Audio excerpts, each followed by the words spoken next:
নমস্কার, রিমিস টিউটোরিয়ালে তোমাদের অনেক অনেক ওয়েলকাম। আজকে যেটা পড়বো সেটা হচ্ছে সব কিছুর জন্য কি লাগে বলো তো? জায়গা লাগে।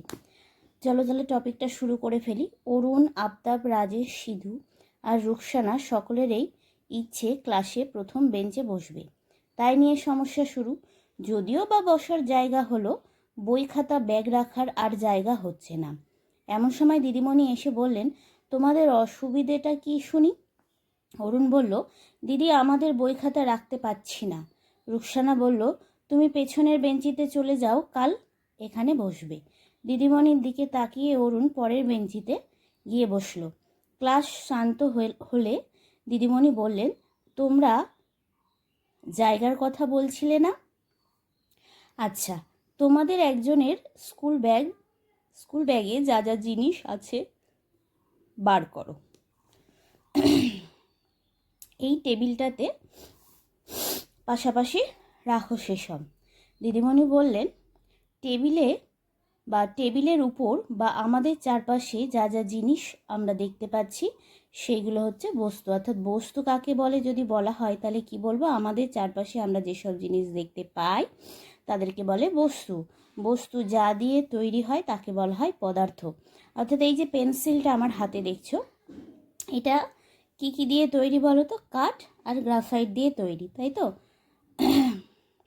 যেমন ধরো, প্লাস্টিকের বোতল বা লোহার পেরেক হলো বস্তু, কিন্তু প্লাস্টিক বা লোহা হলো পদার্থ। বুঝতে পারলে? এবার পরের পাতায় দিদিমণি বললেন, অরুণ, বই খাতা রাখার পর টেবিলের উপরে কাঠের পুরো অংশটা কি তুমি দেখতে পাচ্ছ? অরুণ বলল, না দিদি, একটু একটু দেখা যাচ্ছে, বাকিটা দেখতে পাচ্ছি না। পাচ্ছ না কেন? অরুণ বলল, ওই যে বই খাতাগুলো সব রাখতে জায়গা লেগেছে। আচ্ছা, আফতাব বলো, তুমি তো যেখানে বসে আছো সেইখান থেকে তোমাকে না সরিয়ে কেউ কি বসতে পারবে? আফতাব বলল, না দিদি, বসবে কি করে? বসতে তো জায়গা চাই। ঠিক তো, একটা মানুষ যদি বসে থাকে তাকে তো আমি সরিয়েই বসতে যতক্ষণ না সে সরবে কিংবা তাকে সরতে বলা হবে ততক্ষণ ওই জায়গাটাতে বসা যাবে না। রুকসানা, এই জল ভর্তি বোতলে আর কি জল রাখা যাবে? রুকসানা বলল, কি করে ধরবে দিদি, ওতে তো আর জায়গা নেই। সিধু, তুমি কখনো ফু দিয়ে বেলুন ফুলিয়েছো? সিধু বলল, হ্যাঁ দিদি, কতবার বেলুন ফোলাতে আমার খুব মজা লাগে। বেলুনের প্যাকেটে অনেক বেলুন থাকেই না? আচ্ছা, বেলুনের প্যাকেটে কটা ফোলানো বেলুন রাখা যাবে বলো তো? সিধু বলল, একটাও না। ছোট প্যাকেটে অত বড় বেলুন ধরে নাকি?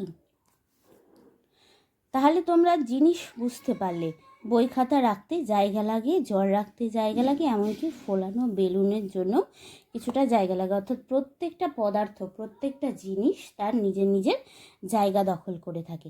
বুঝতে পারছো যে বস্তু কাকে বলে, পদার্থ কাকে বলে, তারপর হচ্ছে কোন পদার্থ কিভাবে জায়গা দখল করে, তাই তো? তাহলে তোমরা বুঝতে পারলে। আজকে এতটাই, ধন্যবাদ।